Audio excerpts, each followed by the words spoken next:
दिया।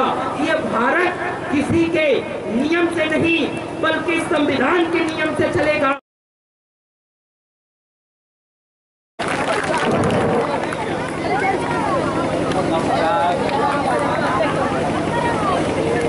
हीरे जवाहरात ना चाहत की बात कर, हीरे जवाहरात ना चाहत की बात कर, ऐ बुलबुले चमन मेरे भारत की बात कर। हीरे जवाहरात ना चाहत की बात कर, ऐ बुलबुले चमन मेरे भारत की बात कर। कुर्बानियों का जिक्र ना अभी तमाम है, कुर्बानियों का जिक्र ना अभी तमाम है, वीर अब्दुल हमीद जैसी शहादत की बात कर, वीर अब्दुल हमीद जैसी शहादत की बात कर। और शेर ने ये भी कहा था कि इसको इखलाक वफा शान न जाने देंगे, इसको इखलाक वफा शान न जाने देंगे, हम हिंदुस्तानी हैं हिंदुस्तान न जाने देंगे। इसको इखलाक वफा शान न जाने देंगे, हम हिंदुस्तानी हैं हिंदुस्तान न जाने देंगे। अंधियां लाख चले सैकड़ों तूफान आए, अंधियां लाख चले सैकड़ों तूफान आए, हम हिंदुस्तानी हैं हथेली पे सर रखते हैं, हम हिंदुस्तानी हैं हथेली पे सर रखते हैं। जान देंगे मगर हिंदुस्तान न जाने देंगे, जान देंगे मगर हिंदुस्तान न जाने देंगे। इस भारत के सरजमी पे जब ये सरजमी डरी हुई थी, जब ये सरजमी पर जुल्म हो रहा था, 15 अगस्त 1947 ईस्वी में जब हमारे भगत सिंह ने अपने खून की होली खेल करके ये भारत की सरजमी को अंग्रेजों के चंगुलों से आजाद कराया, जब मिस्टर गांधी ने आंदोलन करा के भारत छोड़ो आंदोलन करके अंग्रेजों को वापस भेजा। लोगों सुनो सुनो, ये भारत की सरजमी अंग्रेजों से जकड़ी हुई थी। इस भारत के सरजमी पे जो दयाले हैं उन लोगों को हक मिल नहीं रहा था। भारत के सरजमी पे जितने भी घर थे वो खुशहाल न थे, जितने भी लोग थे वो आजाद न थे। तभी जाकर के इस भारत के सरजमी पे बसने वाले दयाले आगे की तरफ बढ़ते हैं और चर्चिलों से डायर से कहते हैं, ऐ डायर ये भारत की सरजमी हमारी भारतीय सरजमी हमारे भारतीयों के लिए है, ये ब्रिटिशों के लिए नहीं। हम लोग तुमको इस भारत के सरजमी पे रहने न देंगे। अब जाकर के इस भारत के सरजमी को खून की जरूरत थी, इसीलिए मिस्टर नेताजी सुभाष चंद्र बोस ने कहा था, तुम मुझे खून दो मैं तुझे आजादी दूंगा। क्या आप लोगों ने इस चीज का रिसर्च किया कि मैं तुझे आजादी दूंगा, तुम मुझे खून दो मैं तुझे आजादी दूंगा। लोगों में इसका ये मैं एक्सप्लेन करना चाहता हूँ। मिस्टर नेताजी सुभाष चंद्र बोस ने ये कहा था, तुम मुझे खून दो मैं तुझे आजादी दूंगा। इसका मतलब ये था कि सरजमी ये कह रही है कि तुम मुझे खून दो मैं तुझे आजादी दे दूंगा। इस भारत के सरजमी पे बसने वाले भगत सिंह, चंद्रशेखर और अशफाक उल्ला खान ऐसे ऐसे जियाले अपने माँ के गोद को न देखते हुए, अपने बहन की कलाइयों को न देखते हुए, अपने बाप के कंधे को न देखते हुए आगे बढ़ते हैं और खून की होलियों खेलकर इस भारत के सरजमी को आजाद कर देते हैं। लोगों, मैं इसलिए स्वतंत्रता के बारे में पहले बात करता क्योंकि इस भारत के सरजमी पे अभी संविधान लागू न हुए थे। पहले ये भारत की सरजमी mister Gandhi, mister Ambedkar, mister Gandhi, mister Bhagat Singh, mister Chandrashekhar, mister Ashfaq Ullah Khan, ये लोग अपने जान की कुर्बानी दे करके, अपने जान की कुर्बानी दे करके इस भारत के सरजमी को अंग्रेजों के चंगुलों से छुड़ाया। जब भारत के सरजमी पे भारत के दयालों को तंग किया जा रहा था, जब हक नहीं मिल रहा था, तो एक और जवाब योद्धा आता है। मैं ये कहता हूँ कि ये जो जिसके बारे में मैं बात करने जा रहा हूँ, ये इस मैं तरीके से समझाऊंगा जिस तरीके से आप लोगों को समझ आए।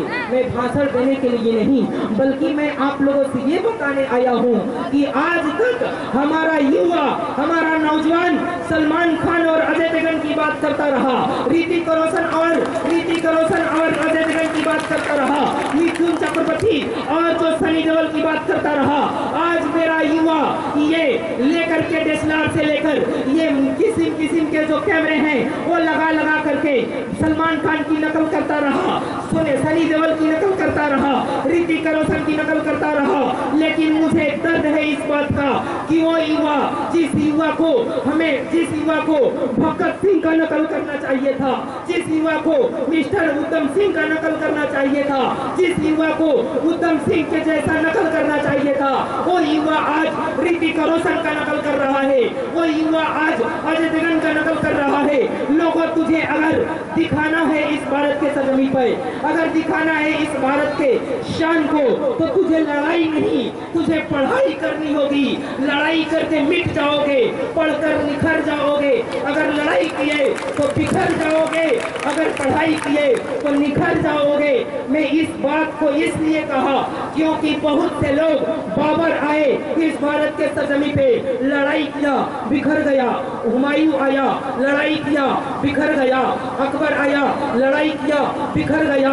लेकिन आओ मैं उस योद्धा का बात करता हूँ जो लड़ाई नहीं बल्कि पढ़ाई किया और पढ़ाई करने के वजह से इस दुनिया में निखर गया। हमें पता ये चला कि अगर तुम लड़ाई करोगे तो बाबर और राणा प्रताप जैसे बिखर जाओगे, अगर तुम पढ़ाई करोगे तो मिस्टर डॉक्टर अंबेडकर की तरह निखर जाओगे। अगर तुझे निखरना है तो मिस्टर अंबेडकर की नकल करना होगा, अगर तुझे निखरना है तो मिस्टर कलाम की तरह नकल करना होगा, अगर तुझे निखरना है तो तुझे विवेकानंद बनना होगा। अगर तुम बाबर बने तो बिखर जाओगे, मिस्टर अंबेडकर बने तो निखर जाओगे। हमें चाहिए कि लड़ाई नहीं पढ़ाई करें। हैरत की बात यह है कि भारत के सरजमीन पे अब पढ़ाई नहीं बल्कि लड़ाई किया जा रहा, बल्कि ये नफरत फैलाया जा रहा। लोगों सुनो सुनो, जब ये भारत के सरजमीन आजाद हो गई थी, मैंने ये बता दिया, अब मैं बताऊं तो कहां से बताऊं। ये बातें खत्म नहीं होगी, ये बात नहीं खत्म हो सकती, रातों रात खत्म हो सकती है। क्योंकि भारत जब से बना उस वक्त से लेकर के अभी तक हमारे भारत के सैनिक अपने खून की होलियां खेल खेल कर इस भारत के सरजमीन को बचाया है, इस भारत के सरजमीन के शान को बढ़ाया है। लोगों सुनो सुनो, जब ये भारत की सरजमीन पे कोई नियम न था तो कोई और नहीं बल्कि मैं ऋतिक रोशन और अजय देवगन की बात नहीं बल्कि उस अभिनेता के बारे में बात करने जा रहा हूँ जो कोई नेता नहीं बल्कि वो सुपर पावर भारत के अभिनेता है, सुपर पावर भारत के हीरो हैं, जिसे हम डॉक्टर भीमराव अंबेडकर के नाम से जानते हैं।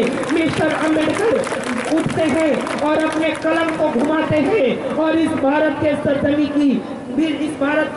के शान को बचा लेते हैं, इस भारत के सरजमीन की शान को बढ़ा देते हैं। अब सुनो सुनो, इस भारत के सरजमीन पे जब पढ़ाई लिखाई न थी, जब कोई पढ़ा लिखा न था, अब मैं इसलिए ऐसे कह रहा क्योंकि इस भारत के सरजमीन पे कोई माई का लाल नहीं था जो इकोनॉमिक्स से पीएचडी करके आया हो। इस भारत के सरजमीन पे जब कोई इकोनॉमिक्स वाला नहीं था, जब कोई अर्थशास्त्री नहीं था, उस वक्त में मिस्टर अंबेडकर आए हैं इकोनॉमिक्स पढ़ करके पीएचडी करके। जब इकोनॉमिक्स से पीएचडी करते हैं तो आकर के भारत में देखते हैं कि ये तो हमारे समाज में, हमारे इस देश में, ये हमारे देश में क्या हो रहा। इस भारत के सरजमीन पे अंग्रेजों ने अपने चेंगुलों से छोड़ दिया।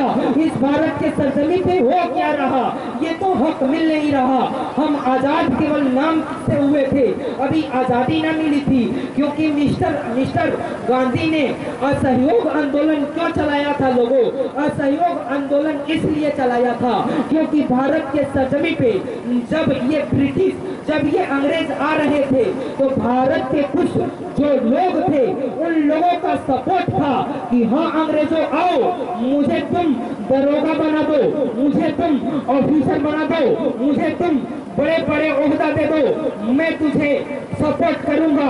आकर के ईस्ट इंडिया कंपनी खोलो, आकर के तुम भारत के सरजमी, ये सोने की चिड़िया है, तुम स्पंज बन के आओ और इसे भारत की सरजमी को, जो सोने की चिड़िया है, इसे स्पंज की तरह पानी जैसे खींच लेता, ऐसे ही तुम सोना खींचो और तुम अपने इलाके में, अपने देश में जाके उड़े लो। अब जाकर के वही हाल हुआ कि जो होता है, जो कहावत है कि घर का जोगी लंका डाहे, इसी हिसाब से हम बात करते हैं। क्योंकि उस समय मिस्टर गांधी जब 1920 ईस्वी में असहयोग आंदोलन चलाते हैं तो उनको शौक न था चंपारण के सरजमी पे। 1917 ईस्वी में चंपारण के सरजमी पे जब चंपारण सत्याग्रह चला तो मिस्टर गांधी को ये शौक न था कि हम चंपारण आंदोलन चलाएं। लोगों सुनो, मिस्टर गांधी 1920 ईस्वी में ये असहयोग आंदोलन शौक से नहीं चलाए थे, बल्कि चंपारण के किसानों को जब ये नील की खेती कर रहे थे, इन लोगों को धमकाया जा रहा था अंग्रेजों के साथ कि तुम मुझे नील कम दाम में दो, तुम बर्बाद हो जाओ, लेकिन मेरा सपोर्ट करो। अब 1920 ईस्वी में मिस्टर गांधी ये देखते हुए असहयोग आंदोलन चलाते हैं। असहयोग आंदोलन का मतलब ये था कि ये भारत के जयालो, तुम लोग कुछ ऐसे भारत के जयाले थे जो अंग्रेजों को सपोर्ट दे दिए थे और सहयोग चला। इसका मतलब ये था कि तुम सहयोग दिए हो, अब अगर असहयोग हटा लिए तो ये भारत आजाद हो जाएगा।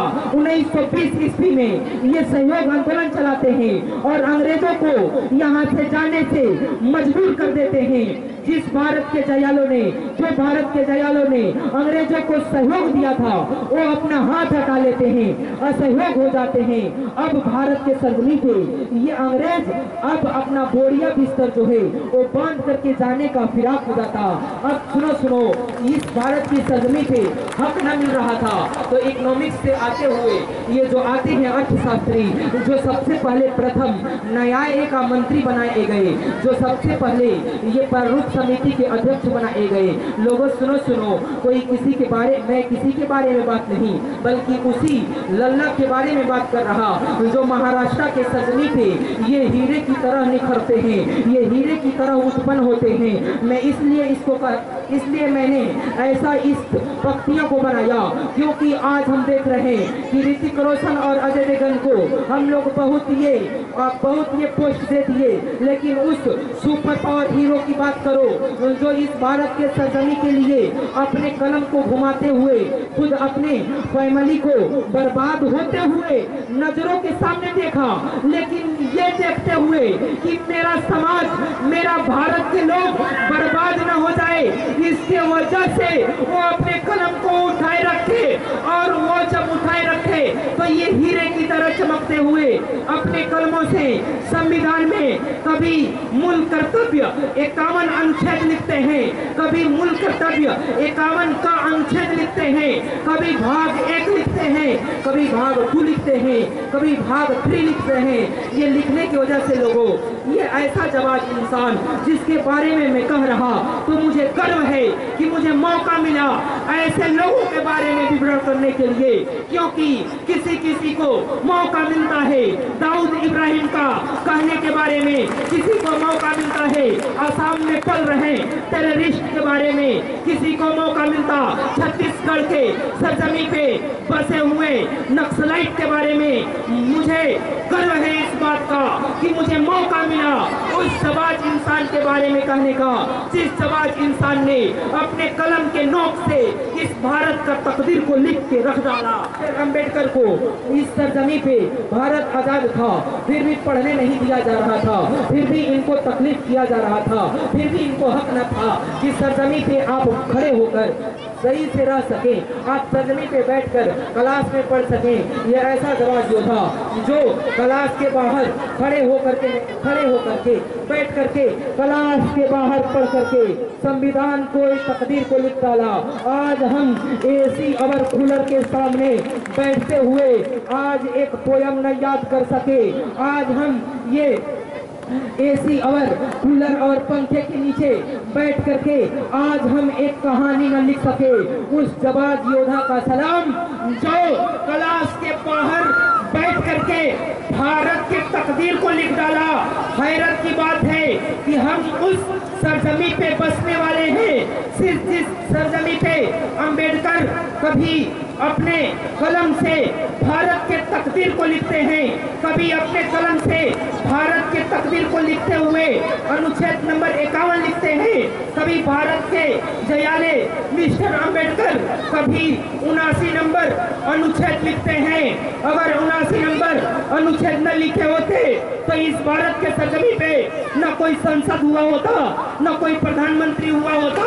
इस भारत के सरजमी पे कोई संसद हुआ है, कोई प्रधानमंत्री हुआ है तो किसी और का दिन नहीं, बल्कि महाराष्ट्र का super power, super hero, Maharashtra का लल्ला, जिसका जन्म 1891 ईस्वी में पैदा होते हैं। और ये मिस्टर अंबेडकर 79 नंबर अनुच्छेद को लिखकर ये बताते हैं कि लो ये 79 नंबर अनुच्छेद, इसके वजह से तुम संसद बन जाओगे, संसद जब बनोगे तो तुम्हें प्रधानमंत्री बनने का मौका मिलेगा।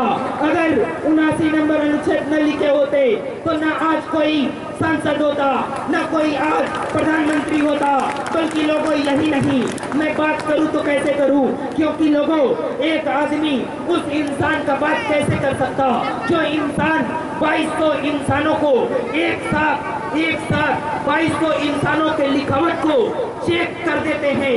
एक इंसान मामूली बात नहीं जो इनके हिस्ट्री को बोल दे, बल्कि जितना मुझे मौका मिला है और मैं आज आप लोगों के बीचों में सुनाने जा रहा।